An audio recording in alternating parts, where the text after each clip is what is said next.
Hello student, good morning, Minate madam. Students, today we have to learn how to microbes useful for the pollution control and sewage management. आपण आज microbes हे pollution कंट्रोलसाठी कसे उपयोगी आहेत आणि सांडपाण्याचं व्यवस्थापन करण्यासाठी कसे उपयोगी आहेत ते बघणार आहोत. आपण फर्स्ट लेक्चरमध्ये बघितलं होतं स्टार्टिंगला की इंडस्ट्रियल मायक्रोबायोलॉजीमध्ये दोन महत्त्वाच्या टाईप्स येतात. तर एक production with the help of fermentation, म्हणजे फर्मेंटेशनच्या साह्याने प्रॉडक्ट्स मिळवणे, आणि दुसरं आपण बघितलं होतं use of microbes for garbage management and pollution control. कचरा जो आहे संपूर्ण जगातला तो त्या कचऱ्याचं मॅनेजमेंट करण्यासाठी, तो कचरा डिकम्पोज करण्यासाठी मायक्रोबचा उपयोग होतो आणि पोल्युशन कंट्रोल करण्यासाठी सुद्धा मायक्रोबचा उपयोग होतो. तर आपण या दोन्ही गोष्टी बघणार आहोत की कशा पद्धतीने हे मायक्रोब्स गार्बेज मॅनेजमेंट करतात आणि पोल्युशन कंट्रोल करतात. First we see the pollution control. Role of microbes in environment. Microbes are use for solid waste disposal through biogas plant and compost production. Microbes काय करतात तर बायोगॅसच्या यंत्राच्या साह्याने कंपोस्ट निर्मिती करतात आणि सॉलिड वेस्टचं काय करतात डिकम्पोजिशन करतात, आणि हे डिकम्पोजिशन करताना मायक्रोबचा उपयोग केला जातो. आणि म्हणजेच हे मायक्रोब जे आहेत ते सॉलिड वेस्टचं डिकम्पोजिशन करून बायोगॅस प्लॅन्टच्या साह्याने कंपोस्ट प्रोडक्ट करत असतात, म्हणजे कंपोस्ट खत पण तयार होत असतं. तर हे कचऱ्याचं व्यवस्थापन कसं होतं बघा. आता हे जे कंपोस्ट खत तयार होत असतं आणि कचऱ्याचं बायोगॅसमध्ये विघटन कसं होतं ते आपण या प्रोसेसमध्ये बघूया. त्याला लँडफिलिंग साईट्स असं म्हणतात. लँडफिलिंग साईट्स म्हणजे काय तर जमिनीमध्ये कचरा भरून त्याचं व्यवस्थापन करणे. आता ते कशा पद्धतीने करतात ते पाहूया आपण. पहिल्यांदा काय करतात तर degradable waste accumulated in urban areas is used for this purpose. शहरामध्ये जो कचरा जमा होतो हा कचरा वापरला जातो याच्यासाठी. डिग्रेडेबल वेस्ट म्हणजे जो कचरा आहे शहरात जमा झालेला तो या पर्पजसाठी वापरला जातो. Large pits are dug in open space away from residential एरियापासून, म्हणजे जिथं लोक राहतात, लोकवस्ती असते, ह्या लोकवस्तीपासून लांब असं मोठे मोठे खड्डे काय केले जातात खोदले जातात. लार्ज पिट्स मोठे खड्डे खोदले जातात शहरापासून दूर. नंतर या खड्ड्यामध्ये काय करतात बघा. These pits are lined with plastic sheets to prevent soil pollution due to leaching of toxic and harmful materials. हे मोठे मोठे जे खड्डे आहेत हे खड्डे कशाने भरले जातात तर आच्छादले जातात, तर प्लास्टिक कव्हरने ते आच्छादले जातात. हे बघा मोठा खड्डा खोदला गेला आणि ह्या खड्ड्यामध्ये असं प्लास्टिक आवरण टाकलं आहे. तर हे प्लास्टिक आवरण कशासाठी टाकतात तर या खड्ड्यातील कचऱ्याचं डिकम्पोजिशन झाल्यानंतर जे टॉक्सिन तयार होतं, विषारी द्रव्य तयार होतात, तर हे द्रव्य जमिनीमध्ये मुरू नये, जमिनीमध्ये ते शोषले जाऊ नयेत म्हणून हा प्लास्टिकचं कव्हर तिथे लावलं जातं. These pits are lined with plastic sheets to prevent soil pollution due to leaching of toxic and harmful material. Dumping of compressed waste in pit. हे जे वेस्ट आहे खड्ड्यातलं वेस्ट ते काय केलं जातं तर दाबून भरलं जातं. त्या खड्ड्यामध्ये तो वेस्ट दाबून भरलं जातं. ह्या खड्ड्यामध्ये तो कचरा दाबून भरला जातो. त्यानंतर covered with layer of soil, saw, dust, leafy waste and specific bio chemicals. दाबून कचरा यात भरल्याननंतर त्याच्यावरती काय टाकलं जातं, त्याच्यावर कव्हर टाकलं जातं सॉईलचं, म्हणजे माती, नंतर सॉडस्ट म्हणजे आपलं भुसा, लाकडाचा भुसा, लिफी वेस्ट म्हणजे पालापाचोळा, आणि स्पेसिफिक केमिकल्स. काही बायो केमिकल्स त्यात टाकले जातात त्याचं या कचऱ्याचं डिकम्पोजिशन होण्यासाठी. Microbe present in soil and other top layers decompose waste. Top वरती जे वेस्ट असतं त्याच्यामध्ये जे सूक्ष्मजीव असतात ते मायक्रोब्स जे असतात ते काय करतात तर त्या कचऱ्याचं टॉप लेवलच्या कचऱ्याचं डिकम्पोजिशन्स करायला सुरुवात करतात. Completely filled pit sealed with the soil slurry. खड्डा पूर्ण भरल्यानंतर ह्या खड्ड्याला काय करतात सील्ड विथ सॉइल स्लरी म्हणजे ह्या खड्ड्याला मातीने लिंपून ह्याला बंद करून टाकलं जातं. Best quality compost form after few days. यामध्ये जो कचरा भरलेला असतो तो त्याच्यावरती प्रेशर येतं आणि जे मायक्रोबायल आपण बायोकेमिकल्स यात टाकलेले असतात, मायक्रोब्स टाकलेले असतात ते यातील आतल्या कचऱ्याचं डिकम्पोजिशन करतात आणि डिकम्पोजिशन केल्यानंतर काही दिवसांनी खूप चांगला असा कंपोस्ट खत इथं निर्माण होतं. आणि यामध्ये आणखीन एक गोष्ट म्हणजेच एक गॅस तयार होतो आणि मध्यभागी इथं एक पाईप लावलेला असतो. त्या पाईपमधून हा गॅस तयार झालेला गॅस या पाईपमधून बाहेर पडत राहतो.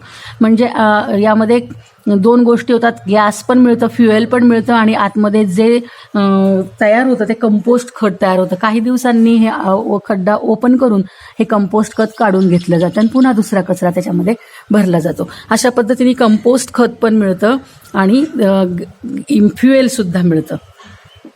तर याला काय म्हणतात लँड फिलिंग साईट्स म्हणतात. हे लँड फिलिंग साईट्स आहे. आता आपण पुढे दुसरं बघूया की आता पाहिलं की पोल्युशन कंट्रोलसाठी कसा उपयोग होतो, नंतर बायोगॅस कसा तयार केला जातो कचऱ्यापासून. त्यानंतर आपण बघूया सेवॅक मॅनेजमेंट. सेवेज मॅनेजमेंटमध्ये काय केलं जातं बघा. Microbes capable of decomposing any compounds as well as destroying pathogen of cholera, typhoid etcetera are mix with sewage. सेवेजमध्ये काय केलं जातं बघा, गावातलं जे सांडपाणी असतं ते त्या सांडपाण्यामध्ये जे संयुग असतं, कंपाऊंड्स असतात, या कंपाऊंडचं डिकम्पोज करणारे किंवा त्याचबरोबर कॉलरा, टायफॉइड सारख्या संसर्गजन्य आजाराचं त्यांचे जे जीवाणू असतात त्या जीवाणूंना नष्ट करण्याचे जे सूक्ष्मजीव आहेत त्यांना नष्ट करणारे सूक्ष्मजीव त्या सांडपाण्यामध्ये मिसळलं जातं. Microbes capable of decomposing any compounds. कोणत्याही कंपाऊंडचं म्हणजे सांडपाण्यामध्ये असलेल्या विषारी कंपाऊंडचं डिकम्पोजेशन करण्यासाठी, त्याचबरोबर पाण्यामध्ये जे कॉलरा टायफॉइडचे जे जीवाणू असतात त्यांना नष्ट करण्यासाठी जे काही मायक्रोब्स आहेत ते सांडपाण्यामध्ये मिसळले जातात. म्हणजे सांडपाण्यामध्ये जे विघातक पदार्थ आहेत त्यांना नष्ट करणे आणि जे कॉलरासारखे, टायफॉइडसारखे आजार निर्माण करणारे जे बॅक्टेरिया आहेत त्यांना नष्ट करण्यासाठी मायक्रोब्स मिसळले जातात. ते काय करतात, they release methane and carbon dioxide by decomposition of carbon compounds present in sewage. सेवेजमध्ये म्हणजे सांडपाण्यामध्ये जे कार्बन कंपाऊंड्स असतात त्या कार्बन कंपाऊंड्सचं डिकम्पोजिशन ते मायक्रोब्स करतात आणि मिथेन आणि कार्बन डायऑक्साईड गॅसेस रिलीज करतात. Phenol oxidizing bacteria decompose the xenobiotic chemical present in sewage. बघा, फिनॉल ऑक्सिडायझिंग हा महत्त्वाचा बॅक्टेरिया. हा बॅक्टेरिया काय करतो तर झेनोबायोटिक केमिकल जे आहे, फिनॉल ऑक्सिडायझिंग बॅक्टेरिया जे आहेत हे सांडपाण्यातलं जे केमिकल आहे झेनोबायोटिक केमिकल यांचं ते काय करतात, डिकम्पोजिशन करतात. झेनोबायोटिक केमिकल्स.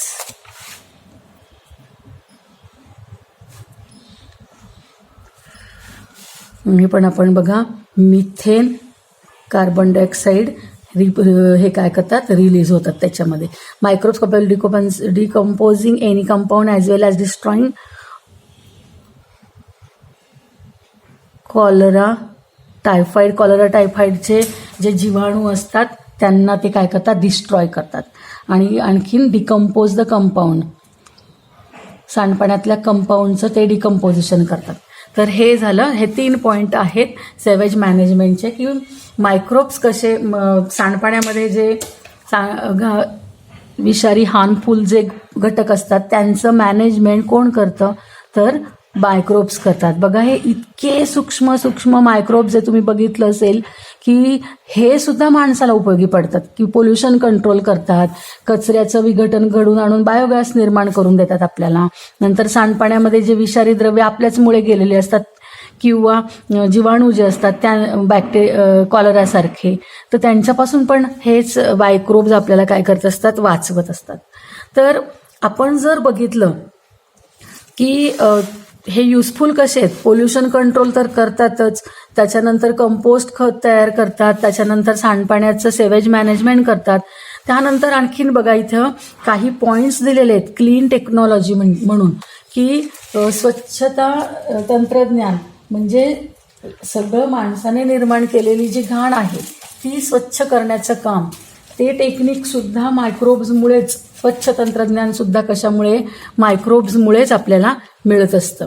आता याच्यामध्ये वेगवेगळ्या मायक्रोबची नावं दिलीत आणि हे मायक्रोब्स काय करतात, त्यांचा उपयोग काय आहे, असे 6. हा सुद्धा चार्ट तुम्ही 4-5 वेळा जर वाचला आणि तो जर तुम्ही व्हिडिओ 4-5 वेळा बघितला तर तुमचे हे पॉईंट्स पाठ होतील. बघा, तर आता हा मायक्रोब्स बघा, की थिलोबॅसिली अँड सल्फोबॅसिली. थिलोबॅसिली आणि सल्फोबॅसिली हे जे मायक्रोब्स आहेत, हे मायक्रोब्स काय करतात, तर convert metal like copper, iron, zinc, uranium etcetera into compounds before leaching. हे सगळे जे मेटल आहेत, ह्या मेटल कंपाऊंडचं convert metals like copper, iron, zinc, uranium etcetera into compounds before leaching, त्यांचं कंपाऊंड्समध्ये रूपांतर करतात. लिचिंग करण्यापूर्वी ते त्यांचं कंपाऊंडमध्ये रूपांतर करतात. म्हणजेच कोण, तर थिलो किंवा थायलोबॅसिली म्हणतात त्याला, आणि सल्फोबॅसिली हे जीवाणूंच्या साह्याने धातूंचं, मेटलचं संयुगात रूपांतर केलं जातं, हे करतात. त्याच्यानंतर बघा, दुसरं सुडोमोनॉस अँड अल्कोकॉन्व्हान्स, हे जे आहेत अल्कॅनिव्होरेक्स, बार्क्युमोन्सिन्स व स्युडोमोनॉस जीवाणूंमध्ये पिरिडन्स व इतर रसायने नष्ट करण्याची क्षमता असते. क्लिअर ऑइल स्पिल्स जे म्हणजे समुद्रामध्ये जी तेलाची गळती होते, त्या गळतीमध्ये जे विषारी द्रव्य असतं, म्हणजेच पिरिडन्स आणि इतर रसायने नष्ट करतात. तर त्यामुळे तेलाचे तवंग नष्ट करायला ह्या जीवाणूंचा उपयोग केला जातो. समुद्रावरती जर तेलगळती झाली तर त्या तेलामुळे समुद्रातल्या जलचरांना धोका निर्माण होऊ शकतो. ते विषारी द्रव्य त्यांना धोका निर्माण करतात आणि त्यामुळे ही गळती झाल्यानंतर त्यातील पिरिडियन्स व इतर रसायनं, केमिकल नष्ट करण्याचं काम कोण करतं, तर स्युडोमोनॉस जीवाणूमध्ये हे आणि अल्कॅनिव्होरॅक्स, बार्क्युमोन्सिन्स हे करतात. त्यानंतर तिसरं बघा, व्हिब्रिओ इंडेनोनेला हे जे आहेत. नंतर sakaiensis, decomposition of PET, polyethylene terephthalate polyester, हे जे पॉलिथिलीन टेरेपेथनॉल पॉलिस्टर हे जे प्लास्टिकच्या बाटल्या आहेत, ह्या प्लास्टिकच्या बाटल्यांमध्ये हे मटेरियल असतं, तर ते रासायनिक पदार्थांपासून बनलेलं असतं. तर या रासायनिक प्लास्टिकचा खूप मोठ्या प्रमाणावरती आपल्या कचऱ्याला म्हणजे समस्याच झाली आहे. प्लास्टिक हे एक कचऱ्याची समस्या झालेली, प्रॉब्लेम झाला आहे. तर या PETचं म्हणजे त्या प्लास्टिकच्या बाटल्यांमध्ये हे जे PET असतं त्याचं डिकम्पोजिशन करण्याचं काम कोण करत असतं, तर ॲक्टिनोमायसेटिस, स्ट्रेप्टोमायसिस आणि नॉर्केडिया. प्लॅन्सेस हे काय करतात, रबर आणि गार्बेज PETचं डिकम्पोजिशन हे करतात. व्हिब्रिओ इंडेनोला आणि सॅक्रेनायसिस हे करतात. आणि कचऱ्यातील रबराचं विघटन कोण करतं तर ॲक्टिनोमायसेटिस, स्ट्रेप्टोमायसिस, नॉर्केडिया आणि ॲक्टिनोप्लेन्स हे रबराचं विघटन करतात आणि प्लॅस्टिकचं हे करतात. त्यानंतर 5वं बघा, ॲसिडोफिलियम एसपीपी अँड ॲसिडोबॅसिलस फेरोक्सिडन्स हे काय करतात, control soil pollution occurring due to acid rain. Acid rain, जेव्हा ॲसिड रेन होतो तेव्हा ॲसिड रेन झाल्यानंतर जमिनीचं पोल्युशन म्हणजे मातीचं पोल्युशन प्रदूषण होतं आणि ते मातीचं प्रदूषण कंट्रोल करण्याचं काम ॲसिडोफिलियम एसपीपी अँड ॲसिडोबॅसिलस फेरोक्सिडन्स करत असतात. त्यानंतर आपण लास्ट बघूया, convert salts of uranium into insoluble salts thereby preventing them from mixing with ground water resources. Uranium salts जे आहेत, युरेनियमचे जे साल्ट्स आहेत त्यांचं कन्व्हर्जन इन्सोल्युबल सॉल्टमध्ये कोण करत असतं तर जिओबॅक्टर करत असतात. तर जिओबॅक्टर हे युरेनियम क्षारांचं युरेनियम सॉल्टचं इनसोल्युबल सॉल्टमध्ये म्हणजे अविद्राव्य क्षारांमध्ये रूपांतर करतात आणि जमिनीच्या पाण्याच्या साठ्यामध्ये ते मिसळले जाऊ नये याच्यासाठी ते रोखतात. म्हणजे जमिनीच्या पाण्यामध्ये जे हे युरेनियम सॉल्ट काय होऊ शकतात, मिसळू शकतात, विरघळू शकतात आणि हे युरेनियम सॉल्ट जमिनीच्या पाण्यामध्ये विरघळू नये म्हणून या क्षारांचं अद्रावणीय क्षारांमध्ये म्हणजे न विरघळणाऱ्या सॉल्टमध्ये रूपांतर केलं जातं आणि ते कोण करतं, जिओबॅक्टर करत असतात. आणि अशा पद्धतीने जर सगळे बॅक्टेरिया आपण बघितले, सगळे आपण मायक्रोब्स जर हे पाहिले तर हे मायक्रोब्स आपल्या मुळे जे प्रदूषण निर्माण होतंय वेगवेगळ्या प्रकारचं, मग ते प्लॅस्टिकचं असेल, रबरचं असेल, तेलगळती असेल किंवा आपण धातूंचं लिचिंग करतो त्यावेळेसचं असेल, नंतर सॉइल पोल्युशन असेल ॲसिड रेनच्या वेळेसचं किंवा युरेनियम सॉल्ट जमिनीमध्ये विरघळण्याचं असेल, तर ह्या सगळ्यांचं कंट्रोल कोण करत असतं तर हे मायक्रोब्स करत असतात. तर आपल्याला बघा, तुम्ही लक्षात घ्या की पूर्ण लेसनमध्ये हे जे आपण मायक्रोब्स बघतो, सूक्ष्मजीव बघतो, ते आपल्याला प्रोडक्शन करण्यासाठी तर उपयोगी पडतातच. म्हणजे ब्रेड, दुग्धजन्य पदार्थ असतील, व्हिनेगर असेल, सोया सॉस असेल, बायोफ्युएल असेल, औषध निर्मिती असेल, यांच्यासाठी निर्मितीसाठी प्रोडक्शनसाठी तर उपयोगी पडतातच. परंतु हे मायक्रोब्स आपल्याला पोल्युशन कंट्रोल करतात, कंपोस्ट खत तयार करून देतात, गॅस निर्माण करून देतात, सांडपाण्याचं मॅनेजमेंट करून देतात. नंतर वेगवेगळ्या पद्धतीने जे पोल्युशन होतं ह्या पोल्युशनचं कंट्रोलिंग करणं सुद्धा हे मायक्रोब्स करत असतात. फक्त या मायक्रोब्सची जी नावं आहेत ती आपल्याला अवघड वाटतात. तर तुम्ही विद्यार्थ्यांनो लक्षात ठेवा की आपल्यासाठी एवढं काम करणारे हे जे मायक्रोब्स आहेत त्यांची नावं जर आपल्याला लक्षात ठेवता येत नसतील तर मग आपण काय करतो, मग आपल्याला ही नावं लक्षात ठेवताच आली पाहिजे. मग नावं लक्षात ठेवण्यासाठी तुम्ही असे चार्ट बनवा आणि हे तोडून वाचायचं. थिलोबॅसिली, सल्फोबॅसिली. आपली भाषा इंग्लिश नसल्यामुळे आपल्याला हे नावं अवघड वाटणारच आहेत, परंतु आपण ही नावं जी आहेत ही नावं आपण तोडून जर वाचली तर ती पाठ होतात. आणि एक नाव आणि अशा जोड्या लावून ही नावं जर पाठ केली तर आपल्याला काय होणार आहे, हा लेसन सोपा वाटेल. लेसन ॲक्च्युअल सोपा आहे, फक्त त्या नावांमुळे अवघड वाटतो. आपण जर हा व्हिडिओ 10 वेळा बघितला आणि हे 10 वेळा वाचलं नावही, तर आपल्याला हा लेसन सोपा वाटू शकतो. आता आपण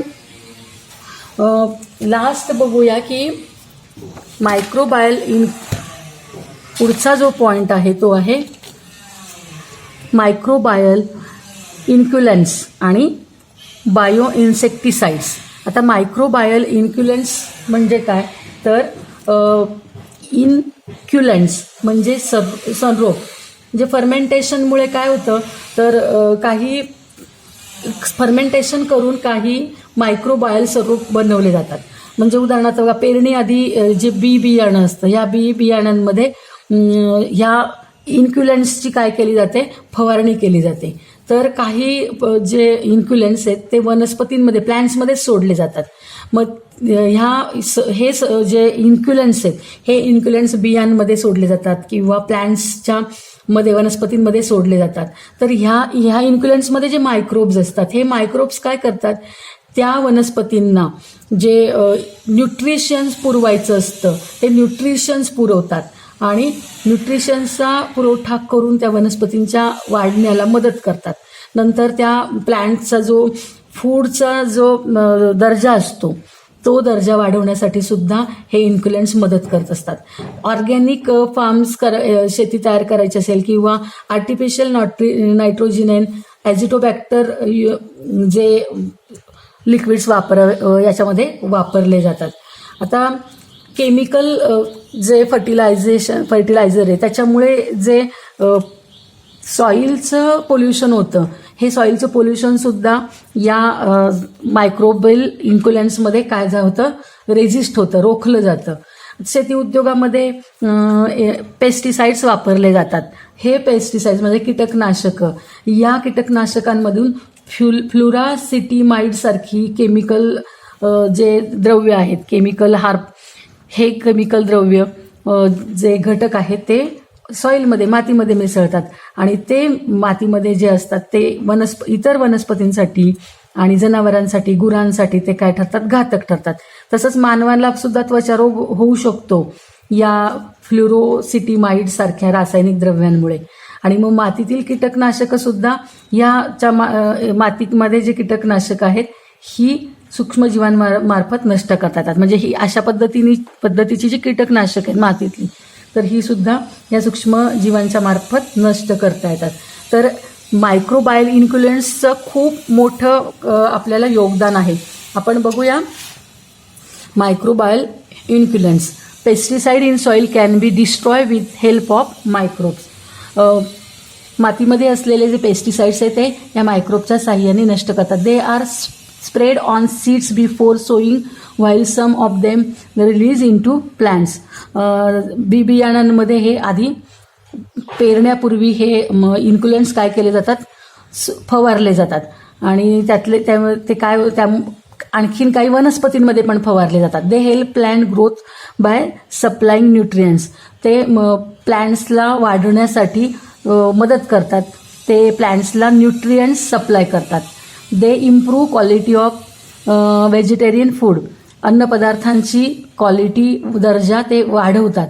solution containing azotobacter and artificial nitrogenous is use in organic farming. तर आपण हे बघितलं मायक्रोबायल इन्क्युलंट्सचा उपयोग काय आहे. त्यानंतर आपण लास्ट बघूया बायोइन्स्टिसाइड्स आपण पाहणार आहोत. युझिंग बायोइन्स्टिसाइड्स म्हणजे काय, तर कीटकनाशकं. म्हणजे केमिकल इन्स्टिसाइड्स जर फवारले तर त्याच्याने कीटक मरतात, पण वनस्पतींना आणि पर्यावरणाला पण त्याचा धोका निर्माण होऊ शकतो. ते इन्स्टिसाइड्स फूड जर जनावरांनी खाल्ले तर त्यांना मृत्यू पण होऊ शकतो.